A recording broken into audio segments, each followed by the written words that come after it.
I am standing in an amazing area where I expect to find fallow deer during the rut. Join me as I spend the next 3 days with trying to capture these amazing animals on camera. My name is Nick and this is nature.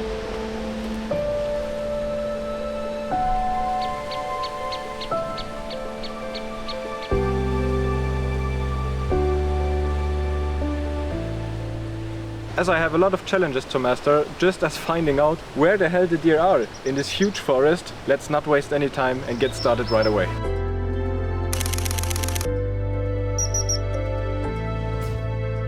I will spend the first day with exploring and trying to understand what is happening in this environment before trying to get any shots. In order to do so, I brought my bike to get more area covered in less time. Some binoculars and obviously the backpack with my camera. As it's starting to rain, let's get on a bike and see where we can find.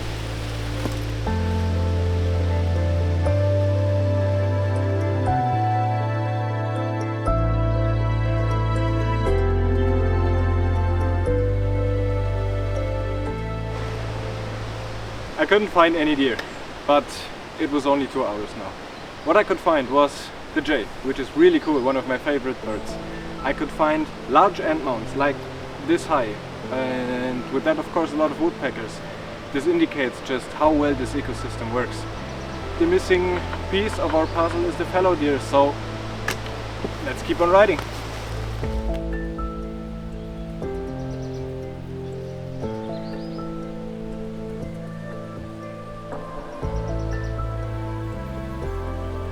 Finally, after hours of search, this is what it looks like when a big stag rubs probably his big antlers on a tree. And I'm wondering, because as you can see, the pine trees are not that dense anymore, so I am at the very end of the forest, and behind these trees down here there is the dunes, or at least that's what I could see on Google Earth. With this sign of a stag, I will stay in this area now. Maybe we can find more signs. So as you can see, we are riding in sand now. So we are really getting close to the sea. Where do I go? Right or left? Can't tell. I think I'm gonna go right, because there is less sand, and the sand, it's like really hard with the bike. I think we are on a good way. Look at this forest, it's just beautiful. There is a jay screaming because of me. Yeah, it's just beautiful in here. Oh, there is a lot of dunes. Yeah, we are getting close to the sea. I also found tracks now. I thought that they look like really fresh from this day. And yeah, I stopped with the bike, kept on walking, and what I found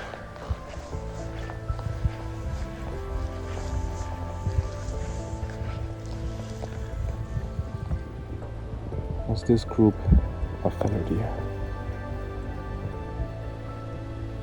They are right behind the ridge. They are feeding. And guys, I got some shots that are unbelievably good.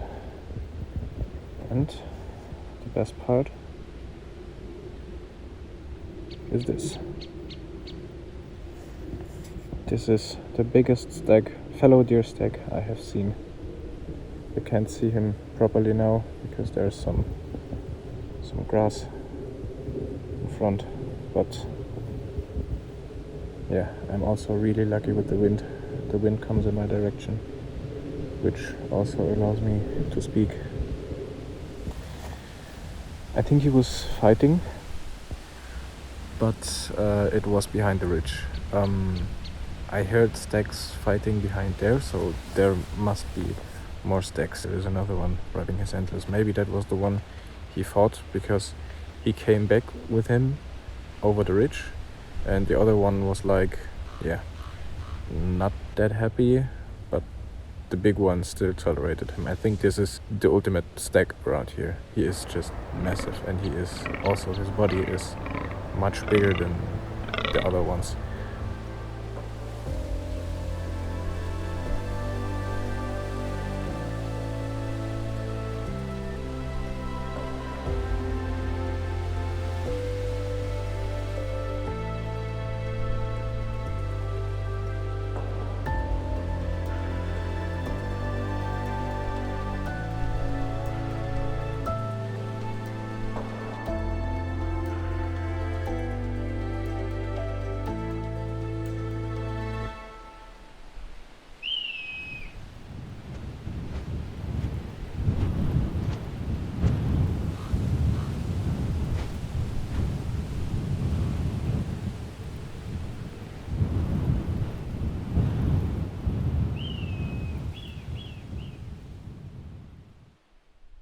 As you can see, I'm loaded again and ready to go because there is no animals left.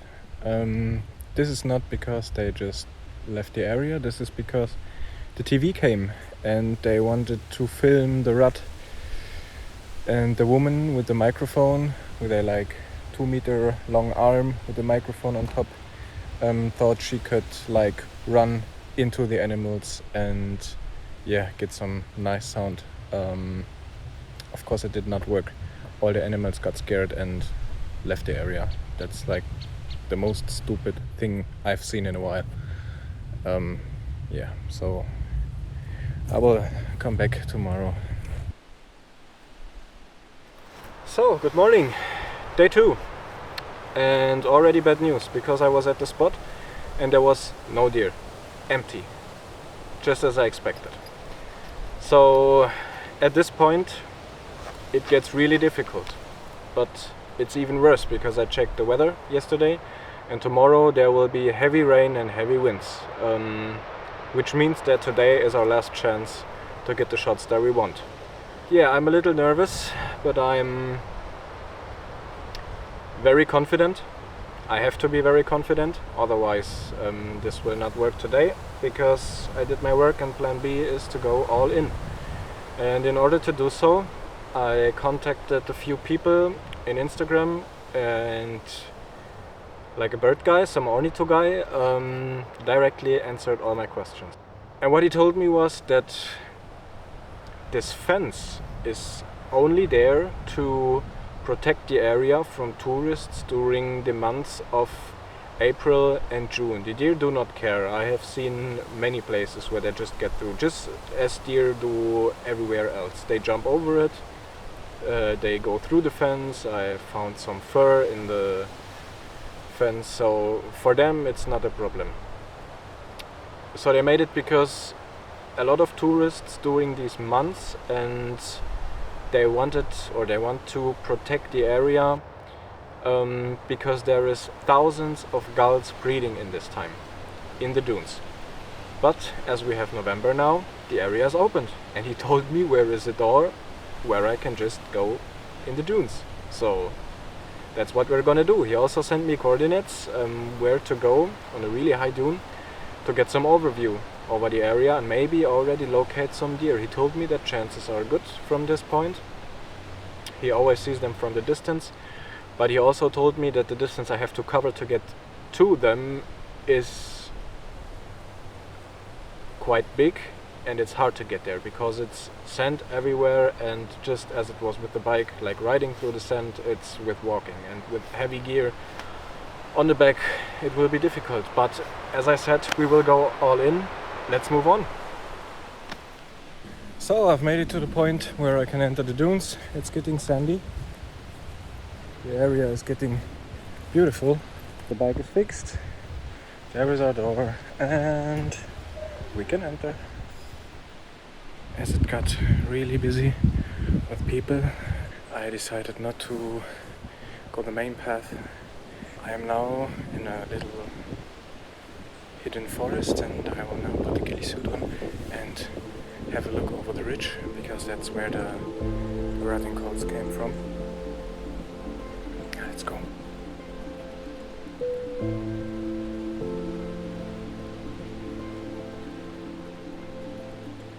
Here is a lot of tracks. I will put the GoPro on and I think that I will not, when deer appear, that I cannot take my phone to film.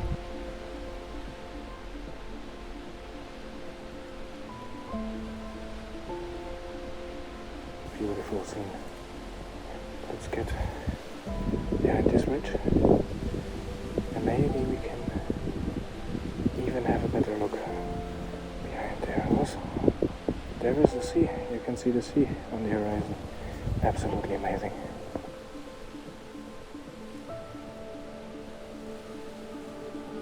Oh my god, there are so many tracks. So here you can clearly see the difference between old tracks and fresh tracks. And we are going to follow these tracks. Let's go. Oh my god, guys. I can see him. Or I can see at least one. He's right behind these hills. Let's hurry up. Oh, there's a kestrel. Really nice.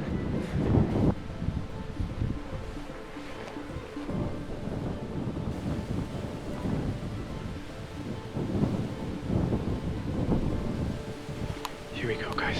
There he is.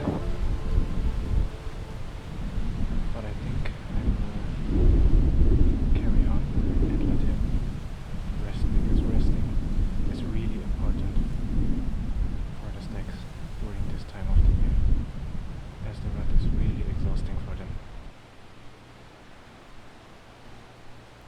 The wind is so strong that I can talk and he does not hear me.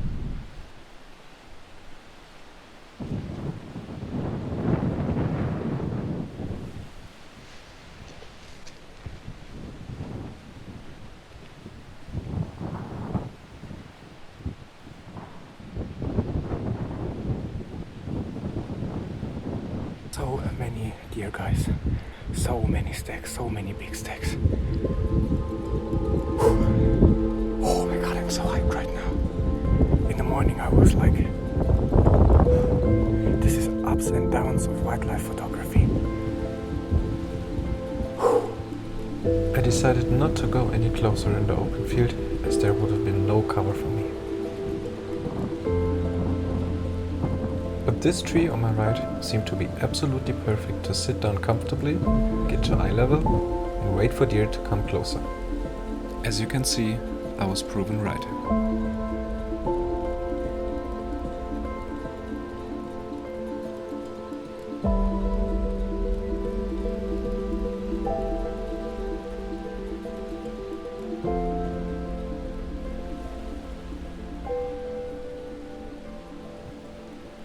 I'm sitting right here.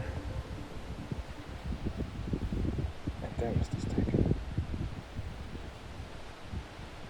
I have never experienced anything like this before. And I'm sitting quite comfortable. Nice out here. Really nice. Guys, am I tripping?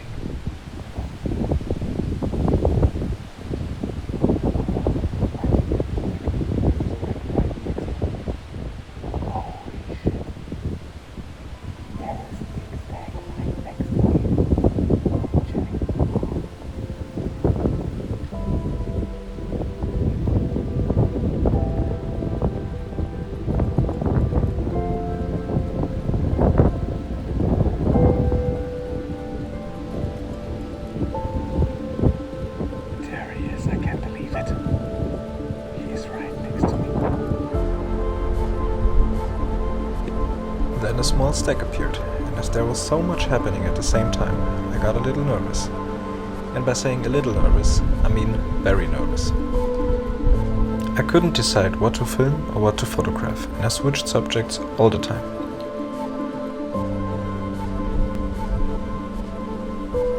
And when the big stack saw a movement of my camera, I was proven once again that keeping calm is extremely important.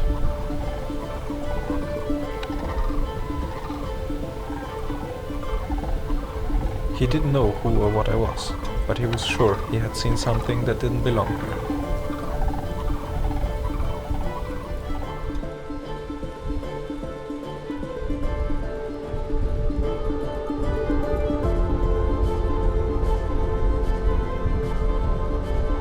What I knew for sure was that this stack was massive.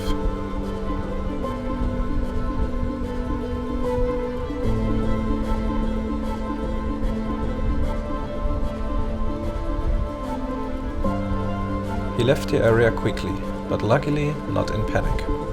That would have unsettled all the other deer in front of me. And while other herds of deer moved in, I thought about the missed opportunity to take a photo of this magnificent stack. But then I saw a movement in the corner of my eye. And as curious as he was, the stack came back and gave me a last look before slowly disappearing behind the hill. Now I took the chance and I was able to take this photo of his beautiful silhouette against the sky.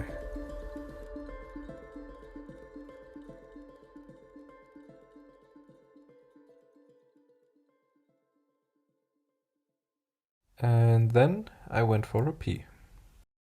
I left the spot for 1 minute and now there is a stick right in front of my camera again. There's the camera. I'm so close. Oh, look at this. Some yummies. Can't believe that I'm on the bottom, sneaking through shit. But I somehow like it. I really like it. So it's about 15 minutes later. He laid down and he keeps staring in my direction. There's the camera, it's only 3 meters. But I just can't move. Because I don't know if his eyes are open or closed. I have to wait until he turns his head in the other direction. Which seems not to happen. There he is. Yeah, this is what that's all the time.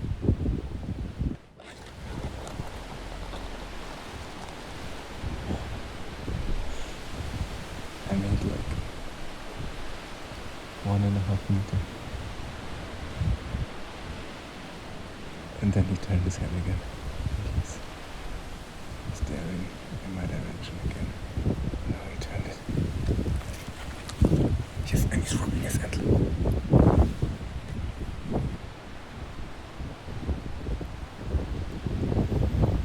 Here we go.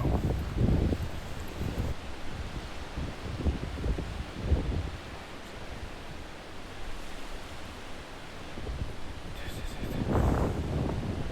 I'm so thirsty, I have water. But at least it's not that cold anymore, it's just drinking water.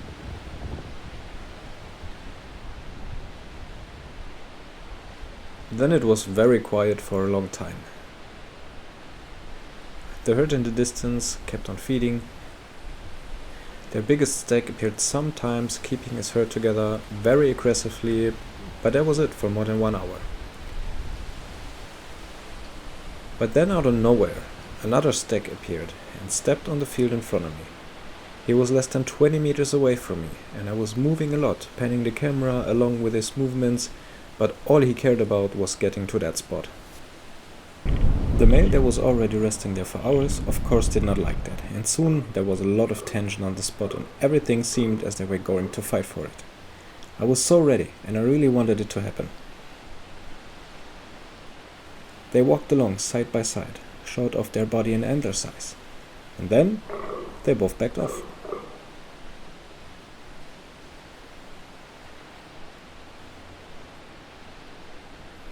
One laid down, the second one too, and the big one from the valley also decided to rest. But at least no one got hurt.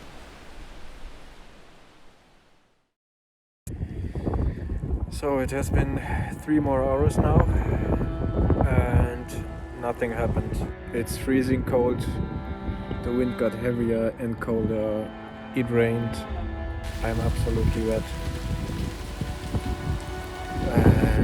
But we can be really happy. There is some absolutely amazing shots on my camera. You might have seen some, but the best ones of course come at the end. So yeah, let's get into it.